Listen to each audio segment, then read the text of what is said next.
welcome to Dan Really Likes Wine, brought to you by Norman Goodfellows. Welcome to Women's Month. Really, in the wine industry, it's pretty much Women's Year, but there is a specific month that is dedicated, and so we thought we'd jump on the bandwagon this month and celebrate the women in wine, which is quite a challenge because the industry is awash with some extraordinary people who are not just making wine, but writing about wine, growing vines, marketing and selling wine. The industry is one that's very different to not that long ago. It's been a welcome change to see. So on the show today, we've got three winemakers who are making some really fantastic wine, some of my favorite wine, who can tell us a bit about that wine, but also the world of wine in which they currently work. So really looking forward to this particular show, and we'll kick it off in just a moment. But before we do that, let's have a very quick look at some of the latest wine news.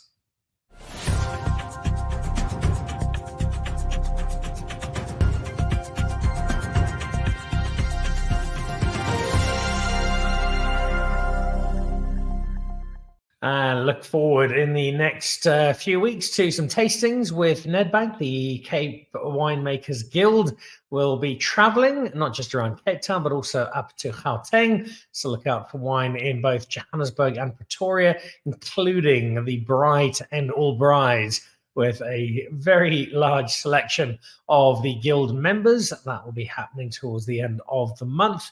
If you want to get tickets to that, to the tasting in Pretoria, the tasting in Cape Town, the tasting in Johannesburg, there are not many tickets left, so hurry along to get hold of those. They will be available on the Cape Winemakers Guild website, and you get a chance to come along, meet the winemakers, taste the wines that they've produced. And if you don't know how the guild works, each member produces a wine that she or he thinks best celebrates, best represents the wine that they make. And it generally turns out to be something very, very special indeed. So look out for those. Those are coming at the end of the month. Details on the Cape Winemakers Guild website. Also coming up, another great tasting with Mont Rochelle and the Norman Goodfellows team. This will be at the Norman Goodfellows store in Fourways. The store is a terrific one to visit anyway, all the more so when you've got one of the winemaking teams in-house for the evening. In this case, it is Mont Rochelle, and it's the chance to try some Franschhoek wines that if you haven't, you'll discover are rather good indeed. So that's available. The Norman Goodfellows website, there's a small fee. All of that money goes to charity, and it's your chance to meet the winemaker, try some great wine and some food along the way, and have a very special and enriching evening, in this case, with the Mont Rochelle team. And if you haven't signed up yet, the Dan Really Likes Wine selection is good to go for another month. This is either a white or red, or both if you so wish, and we'd be happy if you did. Wines that I've selected that we pop into the box, they're often vintage, or they are a slightly unusual varietal, or they are from a small producer who you might not have heard of, but all-around wines I think are particularly good, and I hope most of them will hit the right note with you as well. Again, the Norman Goodfellows website, and that's delivered once a month. Go and have a look at what the latest selection is. Right, into today's show, and some terrific winemakers, some of whom have had a little change since we last had them on the show. So a warm welcome to Jenna Higgins from Windmeul. I have to check if I've pronounced that just right, who joins us. Irene de Fleoriot joins us from Le Brie. Welcome back to the show, Irene. And then I think making her debut on the show is Barbara Melck, well, that's the name. Is well established in the South African wine industry. Guys, welcome. Lovely to have all of you on the show, and thank you so much for joining me. And in your case, Jenna, joining me from a slightly different space, because last time you were with us was in a Durbanville Hills capacity. Tell me about the new role. Tell me if I'm pronouncing it correctly, and tell me about the excitement of moving on to something fresh. So I'm at Windmeul Kelder now. I will be more on the white wine making side here, so I'm very excited. Shannon is a cultivar that I'm very passionate about. The team here is absolutely amazing. I've been very, very happy in the last 2 months that I've been here, and I am chomping at the bit for harvest. I don't know if my colleagues share the same sentiment that I do, but I'm very, very excited to be taking on this role and to be doing my first harvest here. Tell me about this move. You're working as an accountant. You shift to another accounting firm. Well, you're still crunching numbers, and it's pretty much the same job. And that happens with a lot of occupations where you simply shift over. And yes, they're new people and a new environment, but the day-to-day work is not that dissimilar. How does that apply to winemaking? How different is it to say goodbye to one space and move on to another one? So my role has changed a little bit in the sense of I was an assistant winemaker at Durbanville Hills. So I had a much broader portfolio there because I was on both the red and white wine side there. Whereas here it's a little bit more focused. And it's also a big cellar, which is really nice. It keeps you on your toes. But the roles are actually not too different from each other. I was actually very excited when I saw that the cellar setup is actually quite similar to Durbanville Hills' setup. So I'm very excited to be here and take on a little bit more responsibility with a slightly bigger cellar. I think it's always nice to have a challenge and to be kept on your toes. Well, congratulations on the new role. Just for people who don't know Windmeul, where exactly are you? So we are on the R44, just as you head out of Stellenbosch into the Paarl side. We're about 2 kilometers outside of Wellington, and we actually have an Oatmeal bakery opening up here on the 10th of September too. So if you didn't know where we were before, you'll definitely know where we are now. All right, Shannon Blog and croissants. There is your allure for Jenna's new role. Jumping over to Irene, and lovely to have you back on the show. It's been a little while since you were on the show. What new and exciting developments do we have from the world of Le Brie? Hi, Dan. It's always great to be back again. I was trying to look and see when we last chatted. I think it might have been 2021. And since then, definitely quite a few changes. We have new ownership at Le Brie. A lovely couple from Germany have purchased the farm. And they've invested heavily. We have gone solar, which, as you know, with the last load shedding stretch we had previously, made all the difference in the world. We've also built new farm sheds. We're trying very hard to plant a new Cabernet block, but the weather in Franschhoek is acting against us with the amount of rain we've had. But it's exciting to see when you get that new influence of energy. They have a passion for Le Brie as well, and all of that new energy is coming into the farm. When you have new owners, it does change things. Has it affected at all the wine that you make, the approach to the wine you're making, or is that still very much your realm? I'm extremely fortunate in that they have bought Le Brie with us as a winery intact. They believe in what we're doing here, the style of wine that we produce, and which we have done. I've done with my winemaker, Glenn, for the last 14 years. So I think they're happy with what we are producing, the quality of the wines and the approach that we take. So they're actually more sitting on the side and just enjoying the wine and helping us to sell it, actually, rather than trying to influence the way that we make it and where that direction goes. And what is that influence? What is that philosophy? What does Irene have in mind every morning? And you work up and you head down to the cellar and decide, right, here we go with today. What is the wine I'm trying to produce? The story I'm trying to tell. At Le Brie, we have taken the approach to be restricted by what we grow on our farm itself to go under the Le Brie label. So we're very much controlled by vintage, and we try and reflect that vintage. Which brings me to, I'm so excited. We've just released our new 2021 vintage, which I think is one of the best we've had at Le Brie, definitely since 2017. And what it shows is we have a signature, we say signature styled wines created with passion. And I think that's what we're trying to do. Produce wines that are reflective of our Franschhoek soils, are very elegant, very soft handling, and reflect the passion that we as a winemaking team have for our wines. And it's a passion that shines through. If you've had Le Brie wine, if you haven't, then you need a shopping trip to Norman Goodfellows rather quickly. Barbara, lovely to have you on the show, and a very, very warm welcome to one of the more influential families in South African wine. Talk me through this family heritage that the Melcks have in South Africa. Yeah, sure. Very lucky to have been born in such a family, I must say.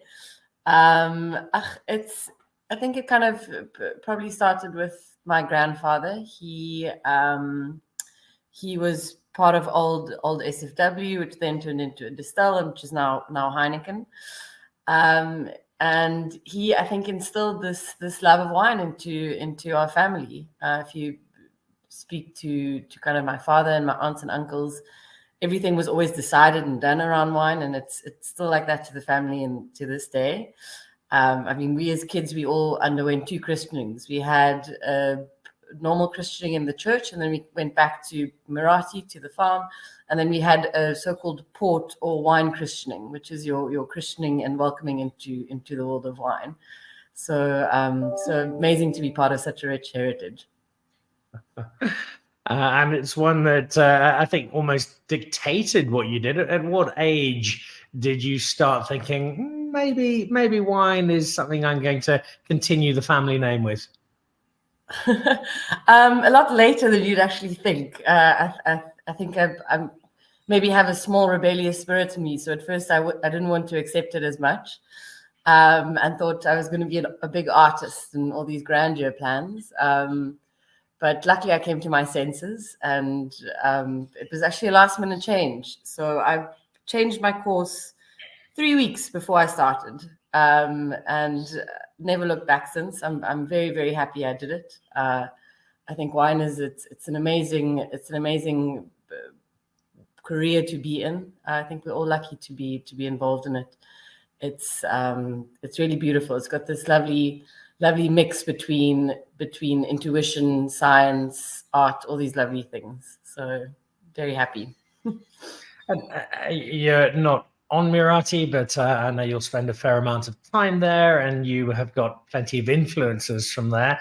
How much of Barbara the winemaker today is your own person, and how much do you feel you draw from the family, from your dad, from people who've influenced you growing up?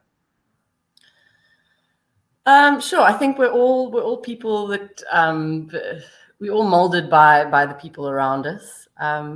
I try to think of myself as an individual, but I know it's not always as easy. The people in your life always play a much larger role than you think. I'm lucky in the sense that my family's only ever they've always played a big supporting role, and always supported me in whatever I've done, but never influenced or dictated, which I'm super thankful for. If I'll be honest, I'm not very involved in what happens with Marathi, and I'd like to keep it that way to an extent, just to keep my own identity separate. But still very lucky to be part of such an amazing farm. As you are in terms of where you're making wine. We'll jump back to Reyneke in a moment. Irene, Franschhoek at the moment. The last time we spoke, she was a few years ago. I think we spoke at some length about the nature of Franschhoek, the wine that's being produced, and the excitement around the town over the last few years. What have you seen developing and growing in Franschhoek, and where do you feel the Franschhoek wine brand is at the moment? One of the big things you'll notice if you come in is the amount of investment. There definitely has been a lot of small properties that have sold and have got new money in, and all of those properties are developing. There's new vineyard being planted. What I've seen a lot as well is people are pulling out old virus vineyard and replanting good rootstock. So it really bodes well for the quality of wine going forward. And one of the other things that Franschhoek's been trying to take ownership of is the fact that we have in fact, I think the largest number of Cup Classique producers in one small valley. And we've actually created a Cup Classique route, which of course appeals to me. I have an absolute passion for Cup Classique with my background where I trained originally. And I think that is really exciting to see what we can produce from the most incredible Chardonnays in the valley to really showcase Franschhoek as not just a good wine region, but one that really can focus on Cup Classique. And that Cup Classique is just getting better and better and better, and it is part of the Franschhoek story, but it's not the extent of it. And like almost all of our South African wine areas, there is so much that we can look at from the different areas. For you at Labrie, what do you feel is really defining the wine that you make and gives you as a winemaker the best opportunity to showcase the terroir and the space that you're in? We have a unique climate up here in what we call the Boerhoek. It's a little top corner of Franschhoek, where our weather is almost completely different to the rest of Franschhoek. And I think we're blessed here at Labrie in terms of the variance in soil and the fact that we've managed to plant on those soils the grape varieties that really work. And I think the two that are our shining lights at the moment is Cabernet Sauvignon and Chardonnay. And even though there's very little actually high prominent red produced in Franschhoek, I think those of us who've got the right soils and chosen the right grape varieties to plant here are doing exceptionally well with that.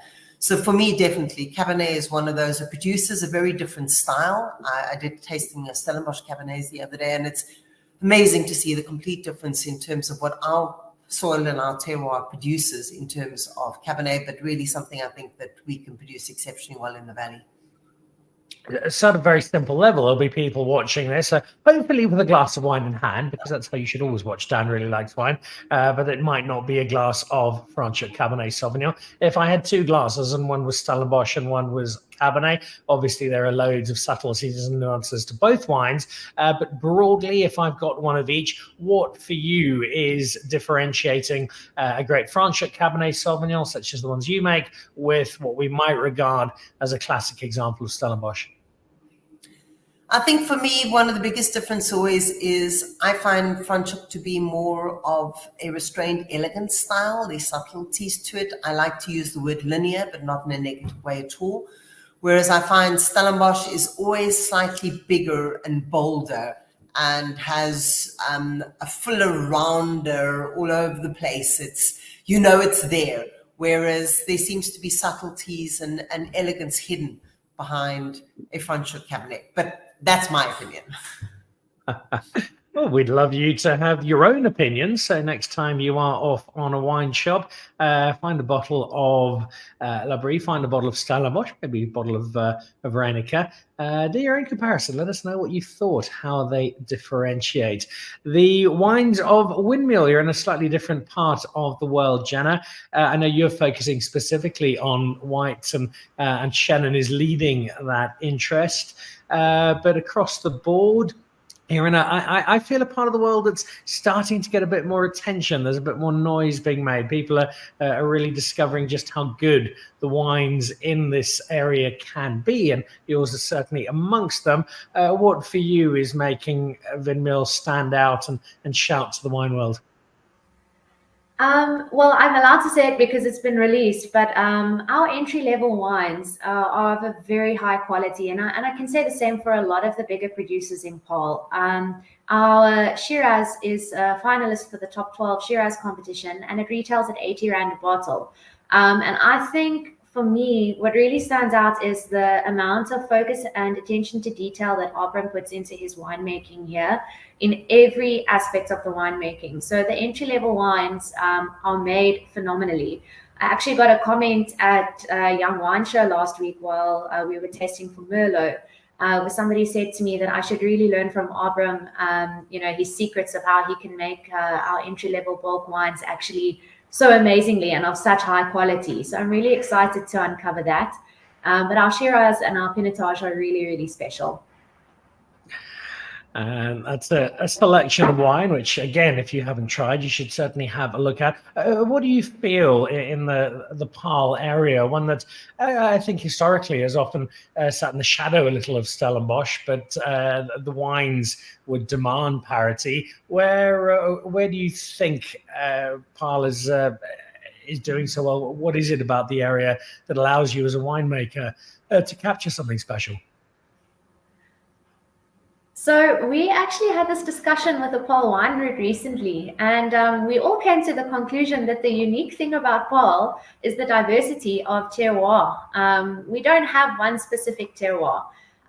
What you get at the foot of the mountain is definitely not what you'll get on the Paarl side of Paarl, or even as you encroach onto the Wellington side. So your growing potential here is actually quite broad. We've got numerous varietals and cultivars and clones that are being planted in the Paarl area.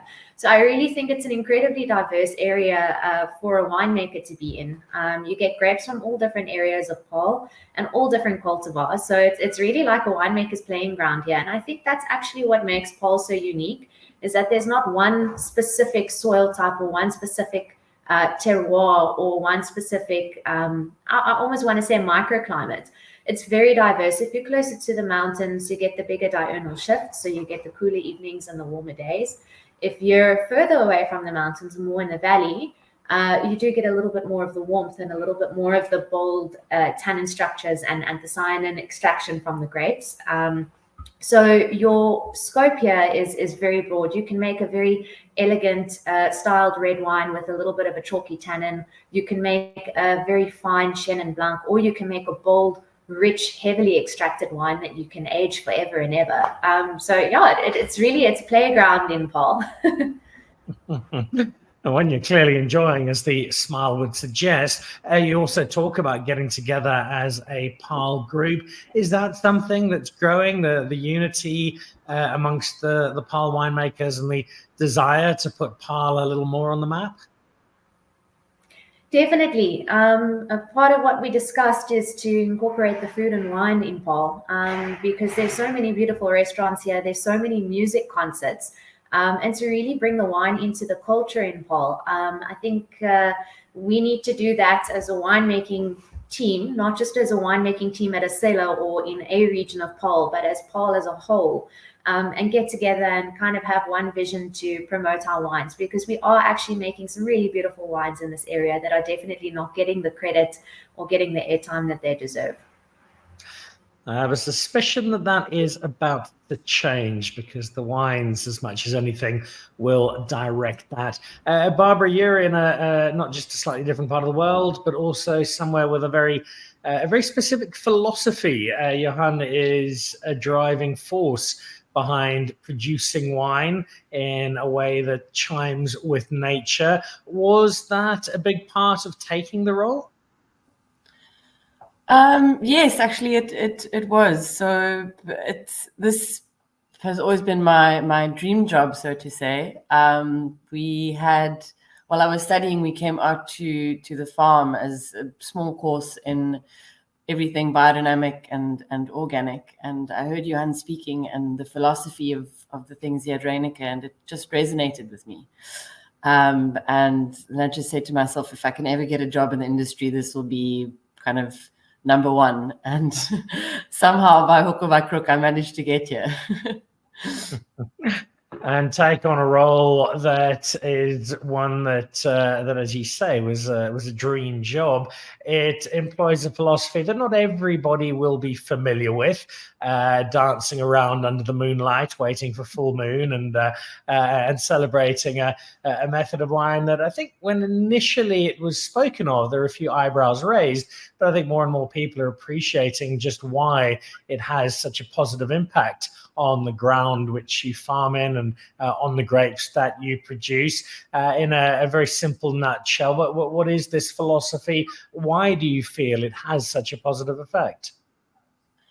So just quick stick. So this philosophy it's biodynamics, and the core to biodynamics is to create this bit of a circular economy on your farm. So you view your farm as an entity as a whole and try and find as many solutions to your farming within this entity. So for us, we've got vines, but we don't believe that we are a wine farm or a vineyard farm. We see the land as a whole, and with that, we've got vines, we've got pasture, we've got some cows, we've got some ducks, and all of this kind of integrates to help us farm the way we do.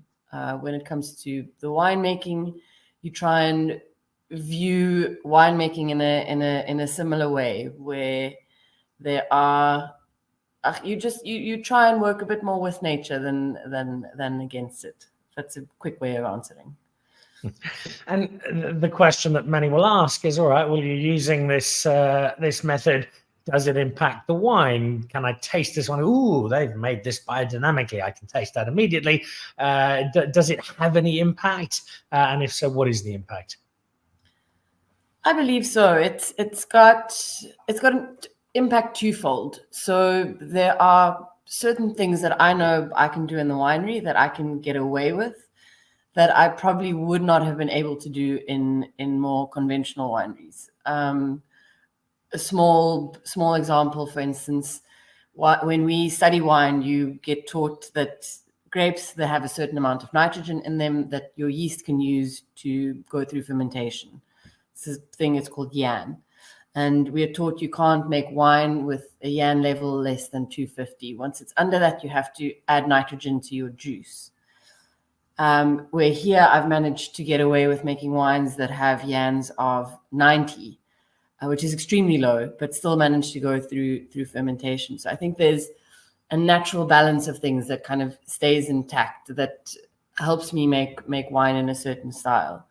When it comes to the taste profile of the wine, I think it's a bit more difficult to put in words, but I think there is a certain liveliness or kind of energy that you end up tasting in the wine that comes from kind of the swirl up. Again, if you haven't tried the wines of Reyneke, there's a reason why they win multiple awards. And I think that philosophy is such a key one. Irene, in terms of how you're producing wine, in terms of people across Franschhoek, is there more of a gravitation towards an organic style, possibly even a biodynamic or regenerative style of farming? I think it's quite difficult where we are, a lot of us farms in Franschhoek, because we're interspersed between fruit orchards where there's a lot of spraying. So automatically we get residue from that. It happens. We would not be able to go where we are at Liberty organic for that region. But what I am noticing a lot of the farms doing is it's an integrated approach. For example, we recycle everything. We have wastewater dams. We use minimal use of pesticides. We're trying very much more to use an organic prevention method in the vineyard rather than trying to use sprays. And I'm definitely seeing a lot of that. I know it's everyone talks about it, but an IPW. So for us, at least, we're all attempting to adhere to that and say, let us at least make that base approach to the sustainability going forward and using minimal intervention in terms of what and how we produce our wines as far as we possibly can. At a very simple level, years ago, this is not a question that I'd imagine consumers would have asked. Is that changing? Are people genuinely interested in not just what your wine tastes like, but how you're making it? I definitely get that more when I have a discussion. So when I do a wine presentation, if I talk about our approach and how we work on the farm and what our ideas are, then you get a very, very positive reaction to that. I would say more so with my European customers at the moment than with the local South African. But it's interestingly, one of the things that gets a very good response for our wines is the fact that we are vegan, vegetarian friendly.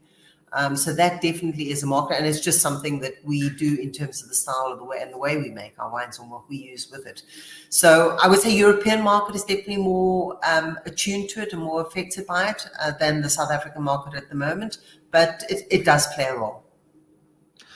What about the collective of Franschhoek? Jenna spoke a moment ago about the Paarl producers coming together. The Franschhoek producers I catch up with from time to time, the people in Franschhoek, there always seems to be a fairly close-knit group. How proactive is that association? How much do you feel Franschhoek is working together to get that Franschhoek name firmly in the eyes and minds of wine drinkers? We have an amazing organization, the Franschhoek Wine Valley, which runs all the tourism and is the head of everything. But then we also have our vignerons group, And as a group of winemakers, we're very close. We're all on a WhatsApp group together. If you need anything, you just phone call. If you need to know who's the best guy to fix your forklift, you chat on the WhatsApp group. It's an incredibly friendly group that way. In terms of support as well, I know that if I have a question about when am I going to, I've got a problem with this Cabernet block, when am I going to harvest, I can phone Gottfried and he'll come down the road and come and assist along the way. So I think the networking side of things for Franschhoek as winemaker group is phenomenal. And then as a valley, what we're really trying to produce or trying to promote is wine of origin Franschhoek. So we're going up to Johannesburg again soon, where we will showcase the best that Franschhoek has to offer from wines only made from grapes grown in Franschhoek, trying to showcase the fact that we're not just a food capital, that what we're growing here can make some of the best wines in the world as well. I think that's a really important point to make. Many people know Franschhoek for the extraordinary restaurants. Maybe the wine has sat in that shadow a touch, but I'm very glad to hear that's changing, and I shall be part of that Johannesburg event, which I'm much looking forward to. Barbara, we're celebrating Women's Month at the moment, and it's not as driving a conversation as perhaps we would have needed to have 10 years ago, because certainly from a winemaking perspective, I'm seeing a lot of change in the industry, and very happily so. Tell me a little bit about your journey of being a woman in wine, and as you're hopefully inspiring other young women to think about, winemaking, this could be for me. Were there particular challenges? Do you think it's got easier? Where do you think the state of play is for women winemakers in South Africa? So it's look, if I have to be honest, there are still certain challenges, but it's gotten a lot easier. It's amazing to see all these lovely women in the industry, and it's just increasing and increasing. And it's a lovely industry to be in. There are certain things that, I mean, if it's definitely a more physical job compared to most, but to me, that's the amazing part of it, is that you don't have to sit behind a desk. You can actually get up and use your body to do things and move barrels and pipes and all these lovely things. So it's been truly amazing. And as I said, just the change in the industry and how quickly I think we've managed to change, and how quickly we've managed to welcome a lot more women in the industry, where I think if you had to have the same conversation 15, 20 years ago, it would have been a lot different. Whereas today we are definitely increasing, and we're not as far and few in between. Irene, your thoughts on that space? How much in your wine career have you seen change? Have we got to where we are today quicker, slower than you might have hoped or expected? And where do we still need to do a bit of work? I'm actually quite amazed. So I was trying to count on my hands the other day. I ran out of fingers. How many years I've actually been in the industry? So, and it's more than 20 now. So quite a bit more. When I started, it was very unusual to see a female in the head winemaker position. And it was kind of, we were a little clique group together, where you got, it's go to a tasting and you were the only female there. To me, it's just amazing to see now, where I go to a showcase of the best wines and it's just inundated. I'm almost getting the feeling that the preference is now to appoint a female winemaker. There's a feeling that maybe there's that softer touch or a more elegant touch, but there definitely is more scope for females to be involved in every facet of the wine industry, not just the winemaking. But it has grown dramatically, and I really am seeing barriers falling, because there is almost like a conscious effort to make sure that there is equality along the way. And Jenna, completing this particular strand of conversation, your journey as a woman in wine, have there been particular challenges? Have you found it easier, tougher than you might have expected? Initially, there were a few challenges. There were a lot of occasions where people would come into the cellar and think that I was a secretary, or think that I was an intern, or that I worked in the lab because I was a woman, or people that thought I didn't know where the switch for the pump was, or didn't know how to turn cooling on and off. So there was a general sort of I want to say, misconception when people saw me in the cellar. But over the years, I've been doing this now, not as long as everybody else on the chat, only 6 years. But over the years, it's definitely gotten a heck of a lot better. And there's a lot more women in the industry now than what there used to be.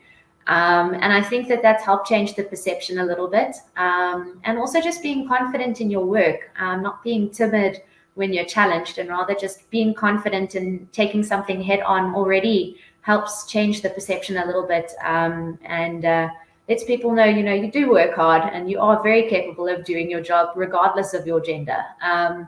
And in this industry, I don't believe being a man or a woman makes you better at your job, or that there should be a preference for being a man or a woman in this industry. Job that needs to get done.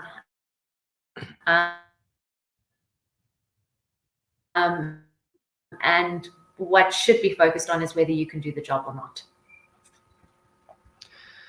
If I look back, 2016 when Dan Really Likes Wine started, and I think the following August 2017, we did a number of similar shows, and it wasn't difficult, but you certainly had to do a bit of work to dig up enough women winemakers to cover the month.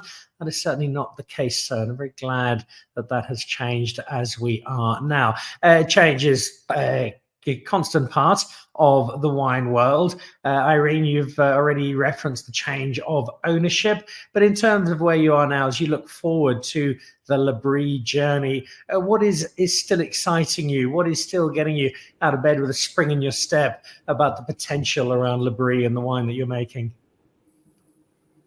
I think something that gets you up every morning is the fact that no day is the same when you're a winemaker, and definitely no harvest is the same.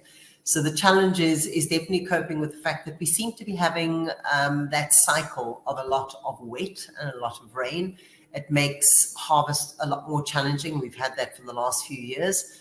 But I think that's exciting because it gives you an opportunity to perhaps play with the style, the ripeness, how you're making the wines in the cellar, facing the challenges every year with the new harvest that comes. For us, it's the new plantings, the Cabernet that's going in. We'll get new Syrah blocks, and it's always exciting to see how our young blocks perform. So we have 2 blocks that we planted, Cabernet and Chardonnay, in 2016 and 2015, and those have now started to show their true potential. So for me, that's one of the most exciting areas at L'Abri at the moment, is the quality of the wines that those 2 new young blocks are producing for us.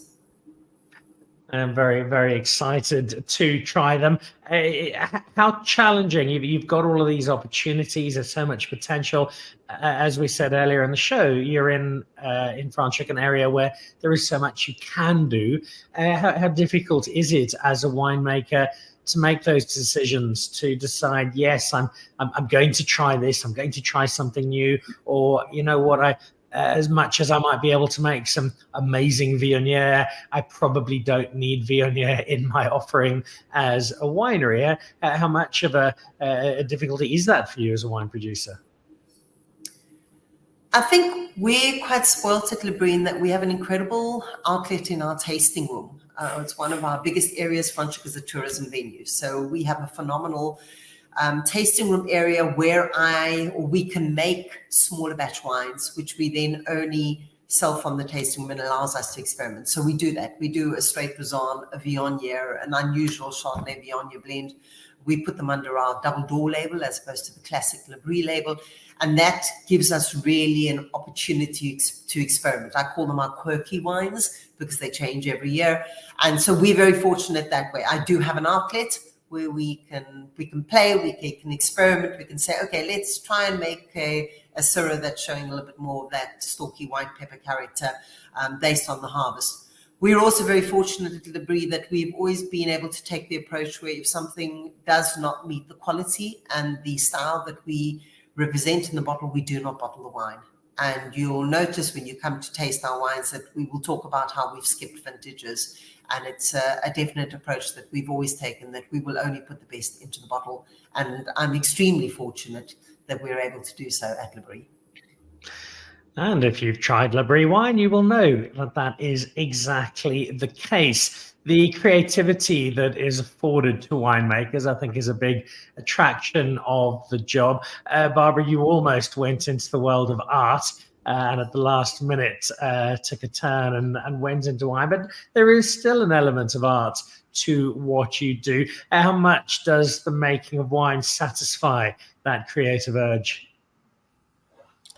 No, greatly so. It's I think it's such an amazing thing to be able to play with. It's really you in this process of creating something, but the great thing about it is you get to do it every year, and no year is different. So every year it's got its different challenges and its different obstacles to overcome, and there's real magic in that, and it takes you kind of further than just analytics and things like that, but you have to have a different mindset where intuition starts playing a role.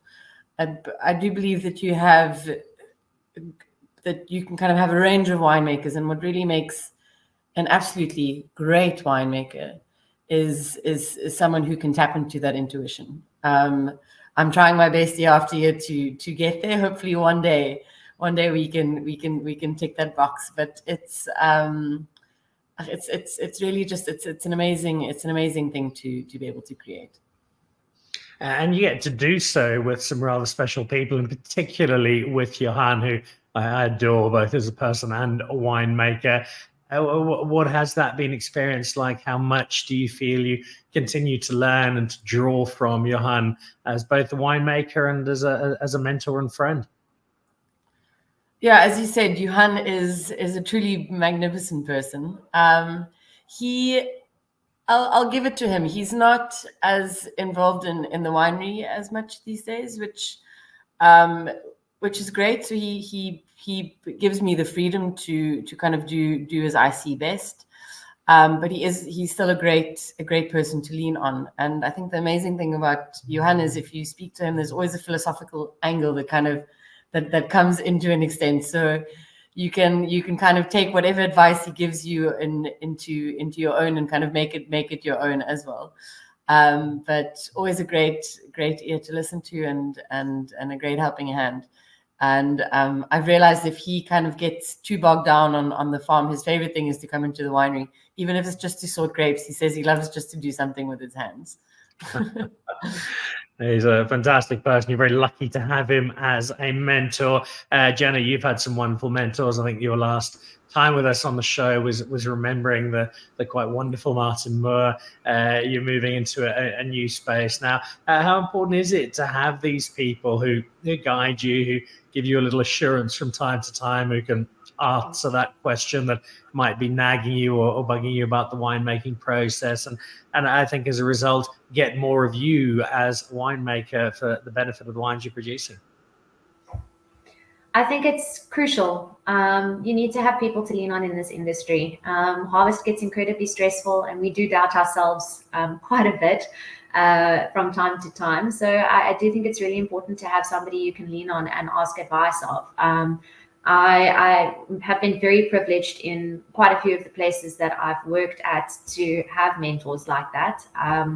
I learned a lot from Gerard Swart at Flagstone, and I learned a lot from the winemaking team at Durbanville Hills, in particular Kobus and Wilhelm, but also Martin. I wish I could have had more time with him. And then at Wellington Wines with Franschhoek as well. Him and I actually talk quite a lot. He's kind of like my go-to person if I get stuck in the winery or if I get stuck in the vineyard with something and it's boggling my mind a little bit. I'll pop him a message or go and see him. But also in this team here at Windmeul, I met Abram a few years ago already on the Pinotage panel. And I really valued his input into the wines and the way that he critiques wines and the way that he looks at wines. So I think I've got a very fantastic mentor in both him and Donnie here as well, and I'm very excited to learn from them. And I think they probably learned from you as well, because that knowledge is definitely a two-way transfer. Before we wrap up the show, you've all spoken to a certain degree about the communities within which you work. And so sharing a little love on the show, I want to get a sense from each of you of your communities and find out somewhere else in the region that if we're coming out to visit you, we should also drop in. So Irene, a two-parter, and I'll ask this of our other guests as well. If I'm coming to L'Abri, what is the wine that you feel is really telling the L'Abri story and telling the Irene story as a winemaker? But also, where's somebody perhaps a little more off the beaten track, a little smaller, a little less well known, that if I'm coming to Franschhoek to visit L'Abri, I should also make the time to go and visit and discover something quite special? I will always be biased and say if you're going to come to L'Abri, you've got to try our Syrah. It just happens I have a bottle there behind me. But just because you can do a comparative of two different styles that we do here. One where we do a very unusual co-fermentation with Viognier, which I love. I love what Viognier gives to a wine. It's the elegance, it's the roundness, it's a perfume and a floral, which is exceptional. And then we do a straight Syrah for the more classic range. And it's a lovely opportunity for people who don't often get to experience that style of wine to do a comparison of the two. And my tasting room team, you talk about a community, they've been with me the longest standing, I think is 12 years now. Phenomenally knowledgeable, and they have their own passion. So I say, come taste my Syrah, they might persuade you to taste something else. And then we always like to direct you somewhere else. I'm a little bit biased. I have two other favorites in the valley. One is, because of my passion for Chardonnay as well, is to pop over to Glenwood. And then just because it's nice and convenient and a completely different style of wine to what L'Abri is producing, is to pop up to Holden Months. Always richer, slightly more bold style of wines, but exceptional views from their tasting room as well. And it's all in this little Boerhoek Valley and easy to get to from one farm to the next. Some expert local advice. Just be warned though, if you do go to Holden Mance and Gerard is on duty, you're probably going to need a driver to get yourself home when you are done.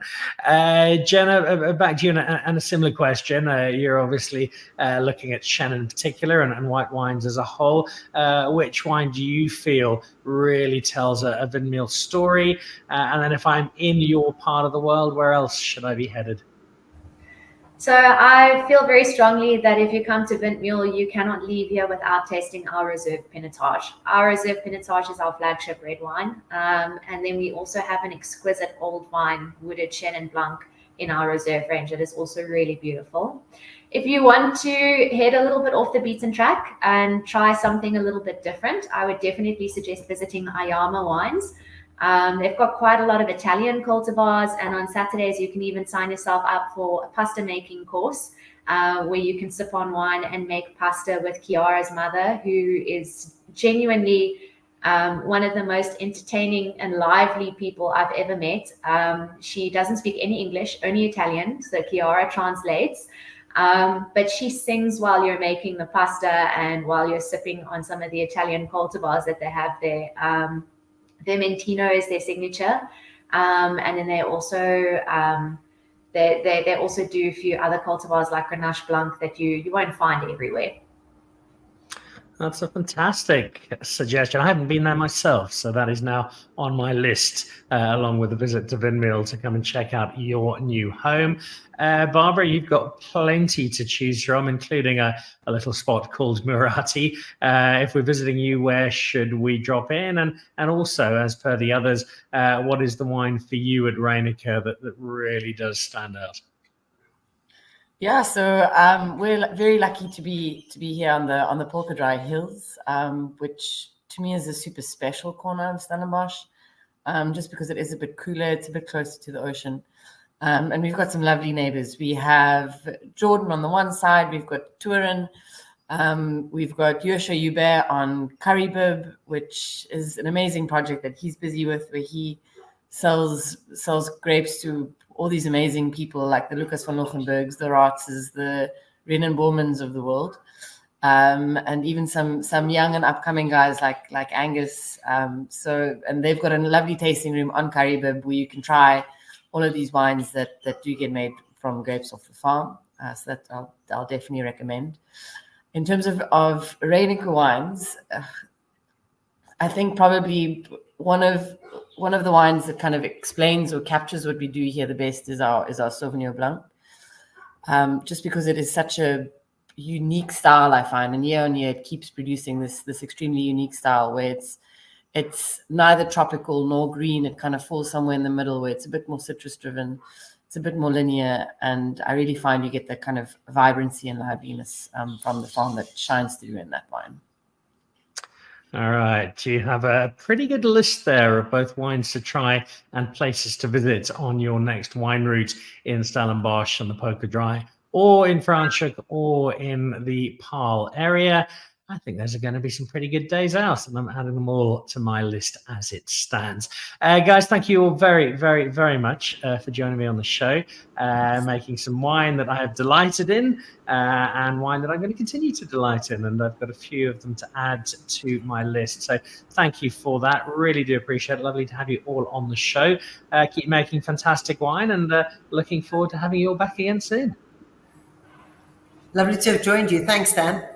Yeah, thank you for having us.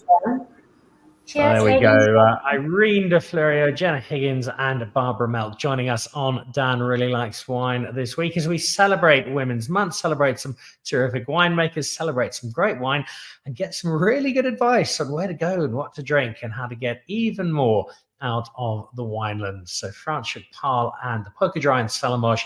Oh, we've ticked those off comprehensively today. That does it for this evening's show. Thank you very much for joining us. We shall see you back. The magazine show, as usual, premieres 5 o'clock on Thursday, and then back again on Monday next week. Have a wonderful, wonderful wine drinking week, and make sure you add a little Reyneke, a little Abri, and a little Windmeul to your wine selection from Norman Goodfellows this week. Goodbye.